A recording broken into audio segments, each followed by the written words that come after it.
and welcome to the Bit Beacon Broadcast. Today we have for you episode 083. It's May 19th, 2025. You can call me Kodax, and I'll be your host through this week's broadcast. Now, you may be asking yourself, doesn't the opening theme to the podcast sound a bit different? Yes, it does. It's been updated by the original composer, Matthew Kierkegaard, aka Peach. I have a small note for our listeners about the updated theme from the composer himself, which I will now relay to you all. The composition started as just pulsing chords and melody. Beeps and boops were added upon request, and then the bass was added for better balance. Before the most recent update, all of the layers were live performances with almost no polish. However, I always wanted to add some sort of high strings or pads, and so now the polished version has pads along with some unexpected percussion. Please enjoy.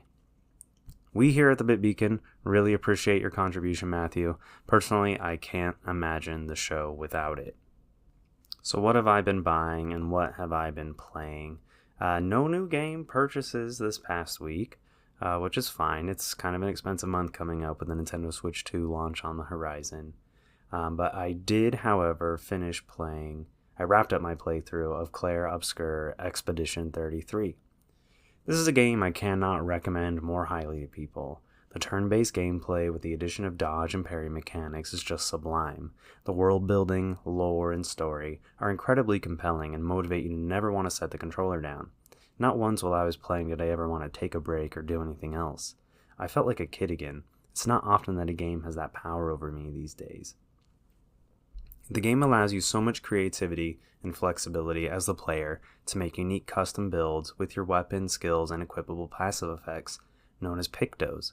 Sprinkle all of that on top of the game's 5 playable characters, each which play uniquely, and it allows the player to discover new ways to more efficiently dispatch enemies organically. I can't forget to mention the game's incredible music, with its mix of styles and lots of memorable tunes. I would run to buy tickets to an orchestra concert performance of the soundtrack. It's only May, but I'm fairly confident that this will be my personal game of the year. I don't see how anyone will be able to top it. I fully expect them to be a contender for Game of the Year at the Game Awards in December. Do yourself a flavor, and play Clair Obscur Expedition 33, which is developed by Sandfall Interactive and published by Kepler.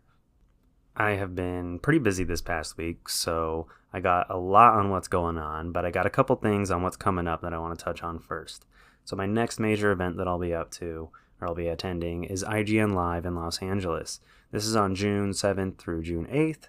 I've already got my tickets. Unfortunately, it's the same weekend as the Switch launch, which is kind of a bummer because part of me would maybe rather be playing on my Nintendo Switch 2. So maybe I'll just go on Saturday the 7th.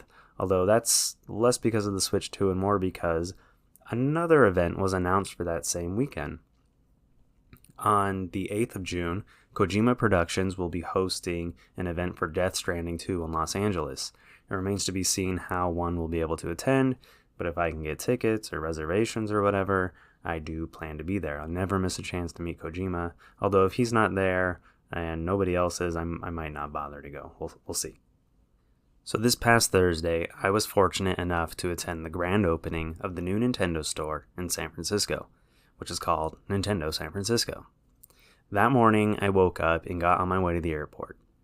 Friend of the show, Geocode7, was kind enough to drop me off at about 4:40 a.m. for my 6 a.m. flight into San Francisco. After a relatively smooth flight, I met up with a friend at the airport who had also flown in for the event.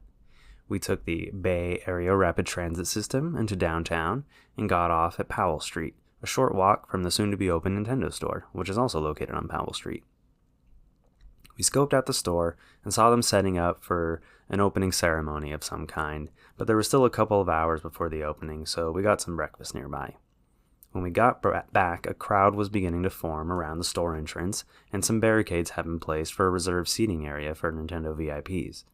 There was also Nintendo game music being piped through some speakers to get everybody feeling a little bit festive. They had closed down the street where the entrance is, so for that little portion of the block, no cars were passing by, and you could walk freely in the street, which was cool.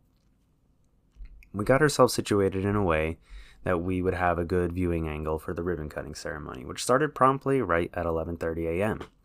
Nintendo of America President Doug Bowser spoke briefly, but hilariously during his speech when naming off various Nintendo game worlds, he mistakenly referred to the Legend of Zelda's world as Highland instead of Hyrule. I am not going to let that man live that down. And I would not be shocked if Miyamoto personally spanks Doug Bowser on his next trip to Kyoto for that faux pas. Eventually, Doug introduced San Francisco Mayor Daniel Lurie, who welcomed Nintendo to San Francisco and recalled a familiar story that many of us probably share of playing his Game Boy under the sheets of his bed when he was supposed to be getting rest for the next day of school. Daniel would have been about 12 years old when the Game Boy released in 1989. Pretty crazy. Then Mario came out to cheer on Doug Bowser and Daniel Lurie as they cut the ribbon for the store with two oversized scissors with red handles, of course. From there, we got ourselves lined up. My friend had an earlier reservation than mine. I believe his was at 1 and mine at 2:30. But we joined the queue at the same time, hoping we might be let in together. No such luck. I was placed in a waiting area with a few other people in my situation. To make things worse, Nintendo started handing out these really nice big framed art prints, which have a train of Nintendo characters all walking towards the Nintendo San Francisco logo on the left-hand side of the print. These were individually numbered out of 300, which meant only the first 30 people inside the store were getting some. The first 300 people were getting one.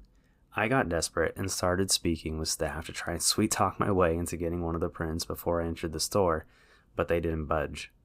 The small group I was waiting with all had a 2:30 reservation time, and we all started scheming.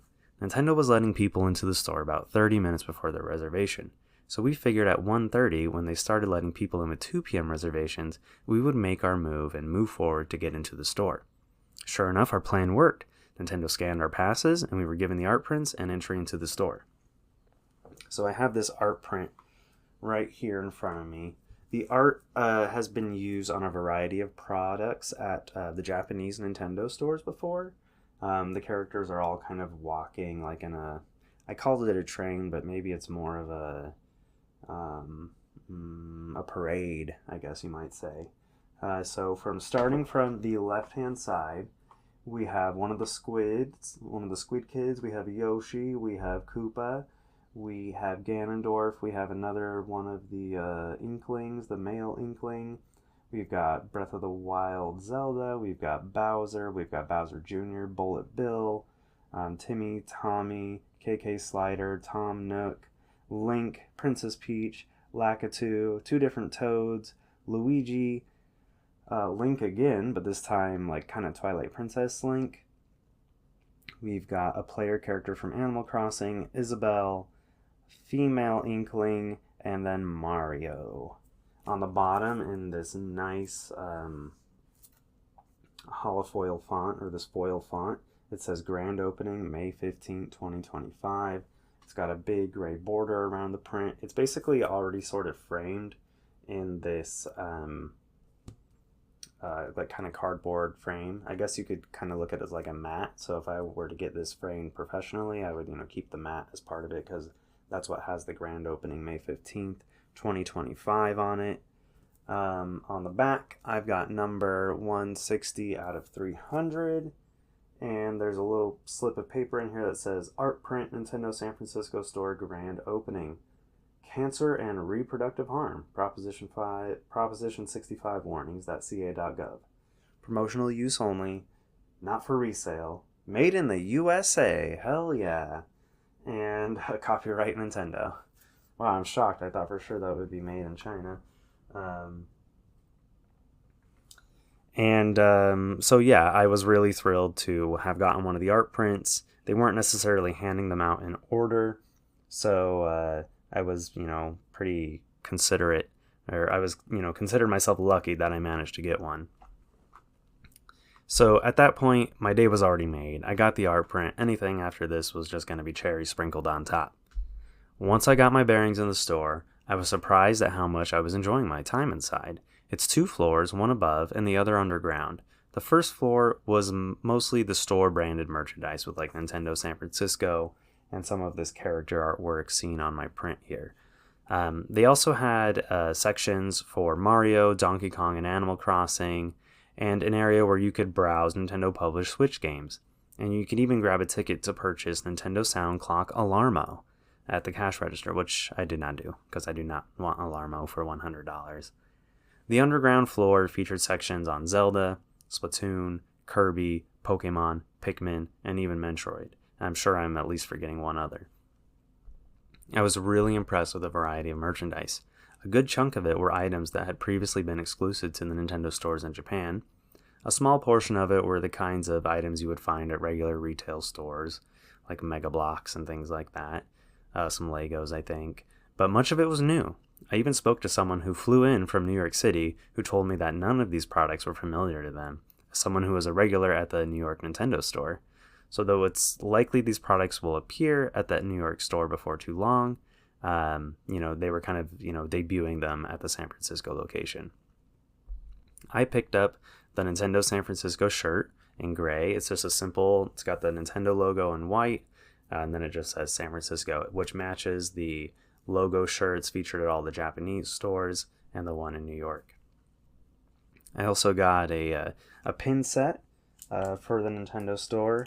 So I've got the Mario, Inkling Girl, Isabelle, and Link pins. I'm kind of in that parade formation that you're seeing on the art there. I believe this is something that's available in Japan and probably soon in Nintendo New York. And I picked up another shirt for friend of the show, Nintendo Boy 88. And of course, Ravenheart, he asked for the branded Myrrh flask. One of those big water, I think 32 ounces or something like that. And some Kirby stuff for one of my siblings. So with my purchase, I was given another grand opening commemorative item. I guess for spending over $50, you get one of these. And so on one side, it has the Nintendo San Francisco logo, and then it has the date of the grand opening, May 15th, 2025. And then on the other side, it's got 4 Pikmin, also part of the parade kind of artwork. Actually, wait, the Pikmin aren't on that artwork. So it's kind of interesting that they're here on the coin. But yeah, they're clearly in the parade formation here. So it's 2 red Pikmin, a blue Pikmin, and a yellow Pikmin. There are actually 5 different coin designs.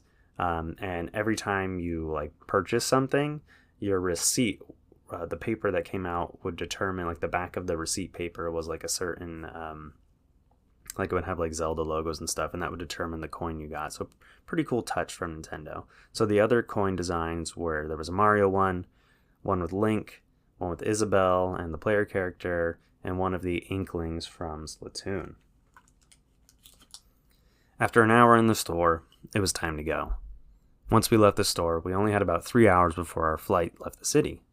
But we both had a 4-foot problem, the large print we had obtained for being the first 300 to enter the store. We had to quickly find a UPS store where it cost us a whopping $90 to ship them both to my place. After splitting the cost, it was still cheaper than buying a carry-on, not that it would have fit inside one of those anyways. We then hopped on a BART, made it back to the airport, and got ourselves back home. I'm really truly glad that I went. I was worried I was going to have wasted my time and money to go to just a store, but it ended up being a super memorable experience. If you're ever in San Francisco, I highly recommend stopping by the Nintendo store. The employees were super friendly and into it. The vibes inside are really fun with the music, decorations, and layout, and the merchandise is surprisingly reasonably priced. I was expecting Nintendo to gouge me, if I'm being honest. Alright, I've got one news story for you all this week. Bungie, the developer of Halo and Destiny, has a new multiplayer game launching this year, which we talked about a little bit prior. It's called Marathon. It's a first-person multiplayer extraction shooter, separate from the Destiny or Halo universes, and is sort of a soft reboot of Bungie's original Marathon games, which were, I think, on Mac originally. But we're not really here to talk about the game so much, which is currently playable only by those invited to an alpha test build, which is allowed to be streamed. So I guess they're trying to drum up interest in the game by letting these alpha testers stream the game on Twitch and other places. So from these streams, Scottish artist Fern Hook noticed dozens of her designs and artistic stylings had been lifted straight out of her artwork, which she shares on social media platforms and her website.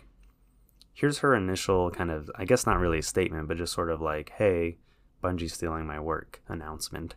The Marathon Alpha released recently, and its environments are covered with assets lifted from the poster designs I made in 2017. Bungie is, of course, not obligated to hire me when making a game that draws overwhelmingly from the same design language I have refined for the last decade, but clearly my work was good enough to pillage for ideas and plaster all over their game without any pay or attribution. I don't have the resources nor the energy to spare to pursue this legally, but I have lost count of the number of times a major company has deemed it easier to pay a designer to imitate or steal my work than to write me an email. In 10 years, I have never made a consistent income from this work, and I am tired of designers from huge companies mood boarding and parasizing my designs while I struggle to make a living. The copying was so blatant that netizens quickly rallied around Fern and started publicly calling out Bungie. You see, it's just not some graphics and logos that got lifted. It's an entire design ideology. The whole entire look of Marathon is based around Fern's artwork, if you ask me. This is not some kind of easy fix where they can apologize, hand over a paltry sum of money, and patch the art out. In my estimation, they need to make Fern an offer to work for Bungie and become the art lead on the game. That's the only way to make this right. But what has Bungie said? On Blue Sky, a popular Twitter alternative, they issued the following statement. We immediately investigated a concern regarding unauthorized use of artist decals in Marathon and confirmed that a former Bungie artist included these in a texture sheet that was ultimately used in-game. This issue was unknown by our existing art team, and we are still reviewing how this oversight occurred. We take matters like this very seriously. We have reached out to the artist to discuss the issue and are committed to do right by the artist. As a matter of policy, we do not use the work of artists without their permission. To prevent similar issues in the future, we are conducting a thorough review of our in-game assets, specifically those done by the former Bungie artist, and implementing stricter checks to document all artist contributions. We value the creativity and dedication of all artists who contribute to our games, and we are committed to doing right by them. Thank you for bringing this to our attention. I love how they quickly shift the blame to a former Bungie employee. It's not our fault, it's this former Bungie's employee's fault. Like, they don't even work here. We can't even hold them responsible, but it's their fault. Art director Joseph Cross has been following Fern on Twitter for a few years, according to Fern, and there has never been any communication from him to work with her. And when I say art director, I mean the art director of Marathon at Bungie. On a very recent developer stream, this art director, Joseph Cross, issued the following explanation and apology.